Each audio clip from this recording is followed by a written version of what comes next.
இந்திய ஐடி துறையில் வேலைவாய்ப்புகள் குறைந்துவிட்டன என்ற கணிப்புகளை தலைகீழாக மாற்றியிருக்கிறது ஜப்பான். 2030க்குள் கோடிக்கணக்கான வேலைவாய்ப்புகளை உருவாக்கப் போகும் இந்த புதிய கூட்டணியின் பின்னணி என்ன?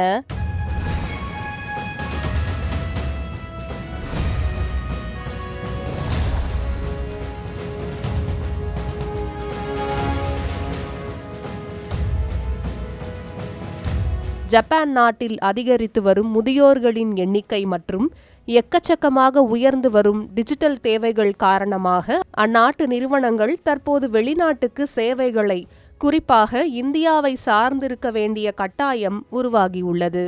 இதன் அடிப்படையில் பல ஜப்பானிய நிறுவனங்கள் தங்களின் உலகளாவிய திறன் மையங்களை இந்தியாவில் அமைத்து இந்திய ஐடி ஊழியர்கள் மூலம் தங்களது டெக் தேவைகளை பூர்த்தி செய்து வருகின்றனர். சமீபத்தில் டெலாய்ட் நிறுவனம் வெளியிட்ட ஆய்வறிக்கையின்படி இந்தியாவில் மட்டும் தற்போது 100க்கும் அதிகமான ஜப்பான் ஜிசிசி நிறுவனங்கள் செயல்பட்டு வருகின்றன.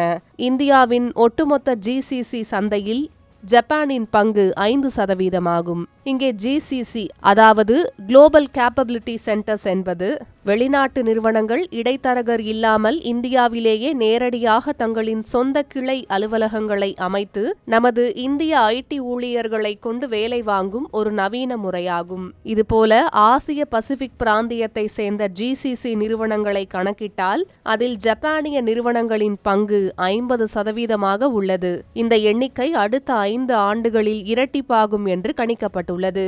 இந்தியாவில் இயங்கும் இந்த ஜப்பானிய ஜிசிசி நிறுவனங்கள் வெறும் வாடிக்கையாளர் சேவை பணிகளை மட்டும் செய்யாமல் தயாரிப்பு, ஆராய்ச்சி மற்றும் மேம்பாடு, இன்ஜினியரிங், கிளவுட், ஃபின்டெக், டிஜிட்டல் மற்றும் உற்பத்தி துறை சார்ந்த உயர்தர தொழில்நுட்ப பணிகளை மேற்கொண்டு வருகின்றன. இது இந்திய இளைஞர்களின் டெக் நிபுணத்துவத்தை உலக தரத்திற்கு உயர்த்துகிறது. இதனை ஒரு பெரும் வர்த்தக வாய்ப்பாக பார்க்கும் டிசிஎஸ், HCL, விப்ரோ போன்ற முன்னணி இந்திய ஐடி நிறுவனங்கள் வெளிநாட்டு ஜிசிசி நிறுவனங்களை அமைப்பதற்கும் ஆலோசனை வழங்குவதற்கும் ஊழியர்களை நியமிப்பதற்கும் என தனி சேவை பிரிவுகளை உருவாக்கி பெரிய அளவில் வருவாய் ஈட்ட தொடங்கியிருக்கின்றன. 2030ஆம் ஆண்டுக்குள் இந்தியாவில் ஜிசிசி வர்த்தகம் 470 முதல் 600 பில்லியன் டாலர் மதிப்பிலான பொருளாதார பங்கீட்டை வழங்கும் என மதிப்பிடப்பட்டுள்ளது.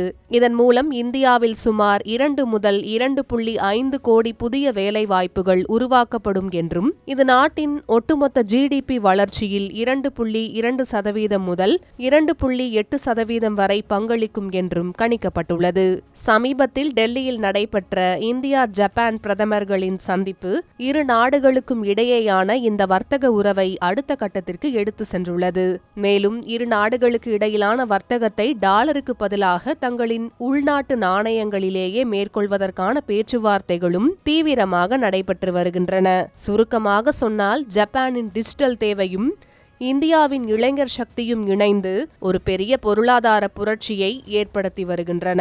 இதனால் இது இந்திய ஐடி துறைக்கு நல்ல வாய்ப்பு என்கின்றனர் நிபுணர்கள்.